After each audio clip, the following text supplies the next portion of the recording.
नमस्कार, मैं हूं आपके साथ में भूपेंद्र सिंह और आप रिपब्लिक सागर मीडिया के साथ में। इस वक्त हमारे साथ में मौजूद है भारतीय जनता पार्टी के वरिष्ठ नेता और जबलपुर लोकसभा क्षेत्र से नवनिर्वाचित सांसद आशीष दुबे जी। सर, बहुत बहुत स्वागत है आपका हमारे। नमस्कार, धन्यवाद। सर, आपने कांग्रेस प्रत्याशी दिनेश यादव जी को लगभग 4 लाख से भी ज्यादा मतों से मात दी है। आपको उम्मीद थी कि आप इतना मार्जिन निकाल पाएंगे? देखिए, भारतीय जनता पार्टी में उम्मीद जो पूरी होती है और जो उम्मीद हमारी होती है वो हमारे कार्यकर्ताओं से होती है। और मैं ऐसा मानता हूं कि ये जो इतना बड़ा जनादेश जबलपुर संसदीय क्षेत्र के मतदाताओं ने दिया है, ये इसमें निश्चित रूप से भारतीय जनता पार्टी के कार्यकर्ता और हमारे जबलपुर संसदीय क्षेत्र के मतदाता, इन दोनों के प्रति मैं आभार व्यक्त करता हूं। जिस प्रतिबद्धता के साथ और प्रतिकूल मौसम की परिस्थिति के बाद भी गर्मी में जिस तरीके से भारतीय जनता पार्टी के कार्यकर्ता ने निकलकर काम किया है, कि उसकी सुखद परिणति है कि एक बड़े अंतर से जबलपुर में भारतीय जनता पार्टी को जीत मिली है। पूरे देश में मोदी की गारंटी के नाम से चुनाव लड़ा गया। आपने जब धरातल पर जनसंपर्क किया होगा जनता के सामने, तो मोदी की गारंटी का कितना प्रभाव देखने के लिए मिला? मुझे लगता है कि सबसे बड़ी भूमिका, और हम वैश्विक नेता हमारे देश के प्रधानमंत्री नरेंद्र मोदी जी के नाम पर ही हमने चुनाव लड़ा, और जहां भी हम धरातल पर उतरे हैं निश्चित रूप से मोदी जी की जय जयकार थी। मतदाताओं में मोदी जी के अलावा और किसी का कहीं कोई दूर दूर तक किसी के बारे में भी जनता सोच नहीं रही थी, और उसी के कारण ये एक बड़ा बहुमत मध्य प्रदेश की 29 सीट अगर हम जीते हैं तो ये मोदी जी के चेहरे के कारण और मोदी जी की नीतियों के कारण, मोदी जी का सशक्त नेतृत्व, उनकी नीति और उनकी नीयत, जिस तरीके से उन्होंने गरीब कल्याण के लिए काम किया, जिस तरीके से उन्होंने युवाओं के लिए काम किया है, किसानों के लिए काम किया, मातृशक्ति के लिए काम किया है, निश्चित रूप से धरातल पर जाने के बाद हमको इस चीज़ का एहसास हुआ कि इससे जनता कितनी प्रसन्न है। मोदी जी का रोड शो भी हुआ था जबलपुर में।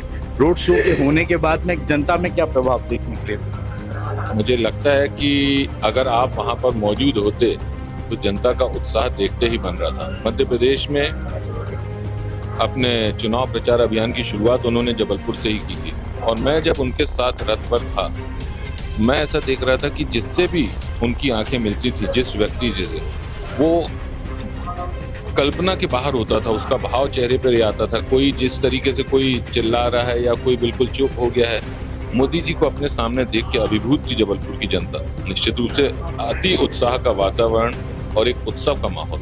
तमाम 29 लोकसभा सीटों पर भारतीय जनता पार्टी काबिज हुई है। 2019 का लोकसभा चुनाव देखें तो 28 सीटें ही आई थी। छिंदवाड़ा पर सफलता प्राप्त करने की क्या वजह रही भारतीय जनता? देखिए, 2019 के परिणाम के बाद से ही आप लोगों के माध्यम से भारतीय जनता पार्टी का प्रदेश नेतृत्व और भारतीय जनता पार्टी ये कहते रहे हैं हम लोग कि 2024 के चुनाव में हम छिंदवाड़ा भी जीतेंगे, और 5 साल हमने वहाँ मेहनत की।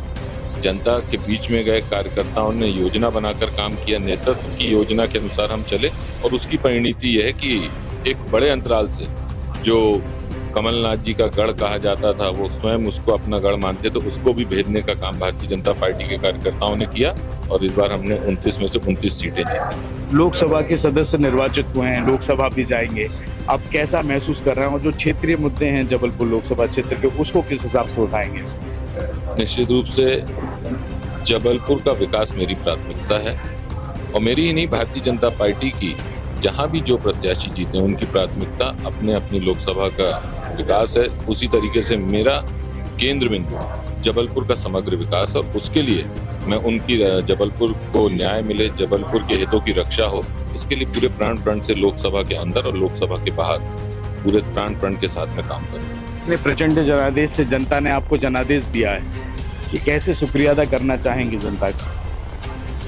मैं उनको जबलपुर के प्रति और उनके लिए विकास को एक मूल धारणा को लेकर, समग्र विकास की मूल धारणा को लेकर उनकी अपेक्षाओं पे खरा उतरने का पूरा प्रयास करूंगा, और यही उनके लिए सबसे बड़ा मुझे लगता है कि एक प्रतिसाद होगा, और निश्चित रूप से एक सेवक के रूप में मैं उनकी सेवा करूँगा।